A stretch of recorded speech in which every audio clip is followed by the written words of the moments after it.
Paris s'apprête à accueillir les Jeux Olympiques pour la 3e fois depuis 100 ans. Nous sommes à moins de 100 jours des Jeux qui se dérouleront du 26 juillet au 11 août. Plus de 15 millions de visiteurs sont attendus à Paris pour les JO 2024.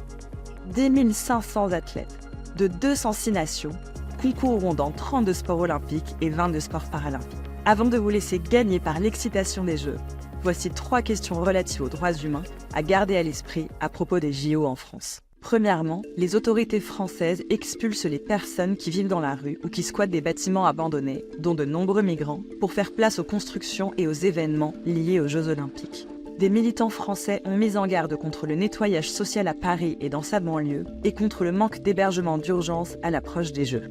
Deuxièmement, une vidéosurveillance algorithmique controversée sera utilisée à des fins sécuritaires. Les recherches montrent que de telles mesures de surveillance peuvent conduire à une criminalisation excessive des minorités raciales, ethniques et religieuses, et la France connaît déjà de graves problèmes de contrôle aux faciès par la police.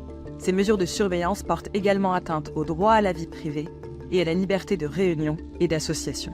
Troisièmement, l'interdiction du hijab pour les athlètes françaises. L'interdiction discriminatoire du hijab en France entrave l'égalité d'accès au sport pour les femmes et les filles musulmanes.